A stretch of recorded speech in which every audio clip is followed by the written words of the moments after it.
It's chilly out, it's getting cold, seasons are changing, and this is the time of year, every year, that I start the winterization process. It takes about 3 weeks for me to get everything winterized. To my satisfaction, let's just say. So I got my work cut out for me. I'm gonna start with my pool. I use it every day, all spring and summer. It's too cold now, so we're gonna get that done. I need to get the backhoe off my tractor. I'm pretty much, except for today, I have to remove those plum trees. I'm pretty much done with the backhoe, and I need to make room in the heated shop for my tractor. And with that backhoe on it, it gets really crowded in there. So I guess I'll get started early. So we'll just get started with this.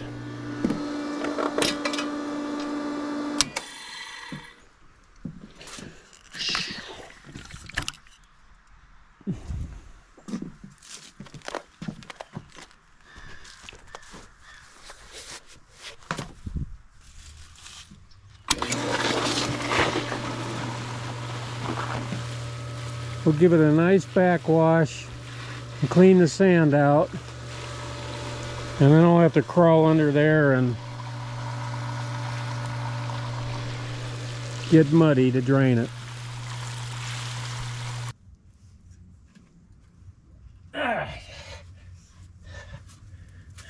Turn the water supply off so I can unhook the hose so I can turn it back on again.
Yes, sir.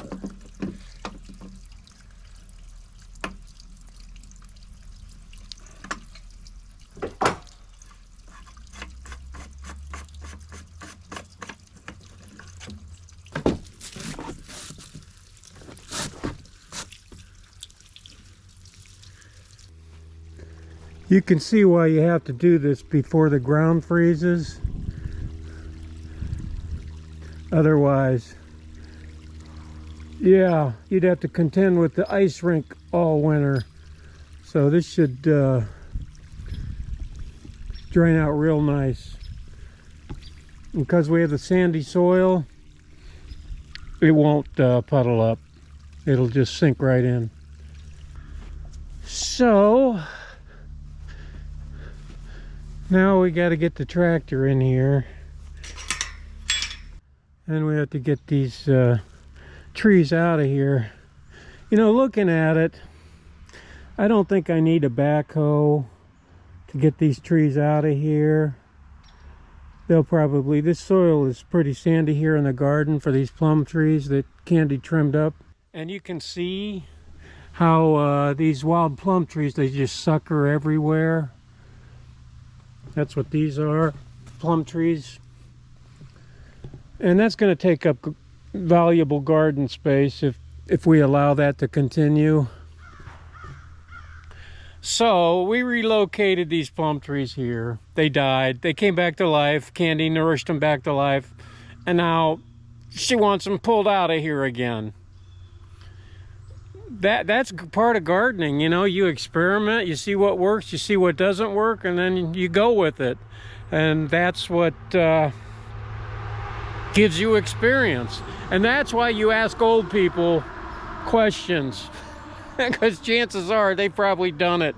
You know, if they're honest with you, they'll tell you the proper way to do things, which is don't plant wild plum trees in your food garden. This area here is my septic system drain field, one of the two that I have, and I have to as soon as all those noises you hear are acorns hitting the steel roof of buildings. Anyway, I got to cover this all completely with straw to prevent it from freezing up over the winter time. We've done it every year for 15 years plus, and thus far it's worked pretty well for us. These old tires from my Kodiak are still savable, and I don't want to throw them out. So Candy cleaned out the old chicken coop, so that's going to be their new home for now. As long as they're out of the weather, I'm good with that. So these tires are heavy, so I roll them over there one at a time. Or maybe, you know what, I can use the tractor. Yeah, that's what I'll do.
Now we got those tires out of here. It's time to move all the winter stuff out to the front of the pole barn and all the summer stuff to the back.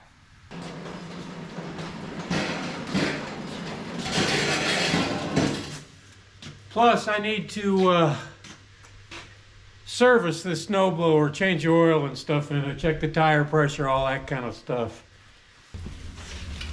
I don't use this torpedo heater that much, but the few times I have needed it, it was nice to have.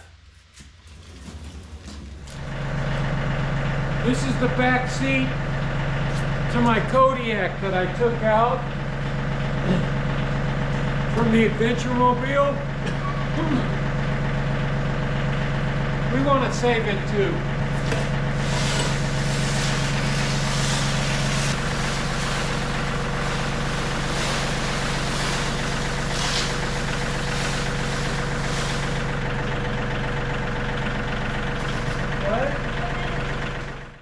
Okay, I got everything temporarily moved out of the way. So I'll bring the tractor in, and using a logging chain, I'll move this tiller out of here and put the backhoe where this is. And then we'll reapply the tiller for weight distribution. And easier to park in the tractor barn.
Here I go again. I gotta sit here and try to figure out how to put this hitch back on here.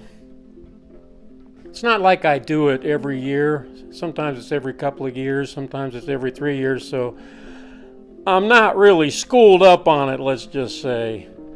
So whenever I do this, I gotta sit here and refigure it out. Fortunately for me, I was smart enough to at least tape all the parts together. Because in the past, when I'd put the backhoe on it, I would pile up the 3-point hitch system in the corner of the garage and all the parts. And imagine that, over a period of the course of a year or two, them parts would just kind of grow legs and walk away. Or I would forget exactly, hey, what does this go to, when I'm cleaning up the garage, and I'd put it someplace that it need to be refound. So at least I taped all the parts together on this. It's the only problem when you use a backhoe and a tiller and like a tractor rake, things like that. Intermittently, you're not really schooled up on these implements and changing them out all the time. So yeah, it probably looks pretty easy on video getting the backhoe off and on because I made it that way. I made it look that way. But I assure you, it took a lot longer than the video will show, because sometimes when you're taking the backhoe off, for example, it sticks. It just won't break away from the frame as easily as you'd like. And you have to be very careful that it's touching the ground, because there's been a time or two that I accidentally pulled a pin and that thing come crashing down. So yeah, you have to make sure that it's up on the tripod, meaning the two legs and the arm is touching the ground. Otherwise, yeah, it could be a disaster. Fortunately for me, that wasn't the case. So we eventually got it off, and now I'm going to sit here, and I know eventually I'll get this done too.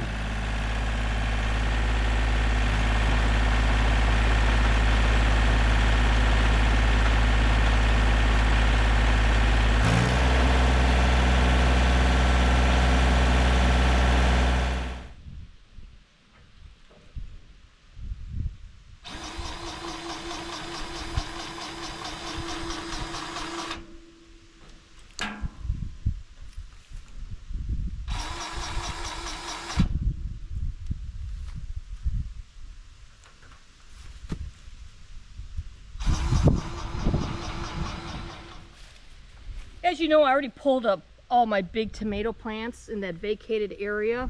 I've raked the straw, because what I'm going to do is the compost we have left is I'm going to put that down in here and in the greenhouse garden. I got a bunch of chicken poop manure in the orchard garden, so I don't need to put any down there. And I'm going to leave both those gardens fallow next year, because it's good to regenerate the soil. Once you realize that your crops aren't as good as they used to be, it's usually the soil. If not, the climate. And I don't mean by climate change, I just mean, cold weather. This year was great for tomatoes. Normally we get some early blight. We did not. We started getting the late blight. Now here it's, getting 30s at night on occasion, not every night. And the warm crops, tomatillos, tomatoes, they don't like that. So what I'm doing is, and I already pulled the cherry tomatoes, the 2 plants that were here. I pulled 2 of my tomatillo plants. I got the 1 left. And so I just got to get these in the woods so they can compost themselves. So you can see these tomatillos. If you lived in a warm environment, they would, just like peppers, even tomatoes, they would just keep growing and growing and growing if you took good care of them. And I mentioned before I use jute twine, and that just composts, so I don't have to worry about when I throw it in the woods but you can see how big this plant is. And the ones that are still really nice, I'll keep. Make some tomatillo salsa. Isn't that beautiful? Oh, just like tomatoes, got too much rain, they crack. I won't keep that one. But anyway, I mean, I could, but no reason to. They don't scar up like tomatoes do, but this is what we do. You know, just like spring's a real busy time, so is fall. There's so much little things that need to be done. You got to get your machines prepared, run out of gas. Hey, hi. Hello. And so stuff like that. So that's what we're doing. While we're doing all this winterizing, we got a lot of company today. People showing up to say hi. We got the CTC here right now because we've had problems with our internet buffering, that kind of thing. You know, we're preparing for winter, and you want to get all of these things corrected before the snow flies. That's my motto. It's kind of harder, I think, to get people out when the weather's really cold. It may not be. It just seems to me like it is. So we like to have everything completely ready to go before the first snow fly.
Do you ever have one of those days where you just interrupted every 5 minutes by something that you don't expect? It's like you're right in the middle of something and you look up and there's somebody standing there. It's like, that happened to me 3 times today.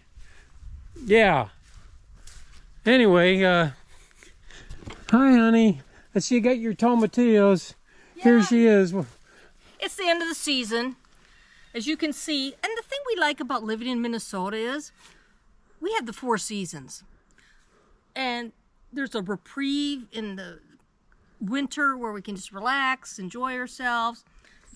The thing I'll miss is the camping season. But then we start up in spring, get renewed. Now it's fall. It's time to get things, you know, put away because we get snow and cold temperatures here. But unlike where we used to live, we like it. I know it's may sound goofy, but we like the progress of each season. So yeah, for example, like there was a chipmunk that was just standing right there on those on that old dock, that old platform there. Jowl's just filled to the brim with nuts and whatever. It's just, he's storing everything up. We like seeing stuff like that. It's been a good acorn season, and so they'll be good for all the wildlife to stay healthy throughout the winter. But the flowers still look good. Yeah, we had a mild frost. Nothing too bad. They're starting to die off. Again, I said it before, man, I'm going to miss my flowers. But that's what it is. So we were, she was going to pull that tomatillo plant, and then the guy from CTC showed up to check our internet, and so it's fine. Everything's fine. Did a good job. He really did. He's been here before, just very knowledgeable. But this is the end of the season. I'll just let these flowers die down once the big frost hit. But I pulled all the plants that needed to be pulled. And I think for the first time, I'm going to keep my gladiolas. I normally buy them every year, but I'm thinking they're starting to get expensive. They used to be like $2 for 30. Now they're like almost $4. So you got to keep them green, so they can re-energize the bulb. So I might end up pulling them. But this is the last thing I have to really do in this garden. And I cut my jute twine, Jute. You buy it at Harbor Freight, it's cheap. It's like $2 for 200 feet. You buy it at, you know, your garden centers, or etc. It's expensive. But I am going to keep some of these tomatillos. I'm just going to freeze it. I did some canning of our last peppers today. But I just want to be done. And it's easier to pull these plants when they are green versus mushy. When we first moved up here, it was a learning curve. We waited till the last, of course we only had the one garden, so we covered everything up and tried to extend the season. I did cover up my cucumbers and the 2 spaghetti squash out there, but now we learned, do while it's kind of warm and you're not out here freezing. So, you know, down south these plants would just keep growing and growing and growing, but up here, they're gonna die. But we got our money's worth of starting these plants and buying, like I did the tomatillos, because the ones I started for some reason didn't work out. So here you go. What a beautiful plant. Look how big this plant is. It's just amazing. Even up here in the North Country, of course we have long summer days.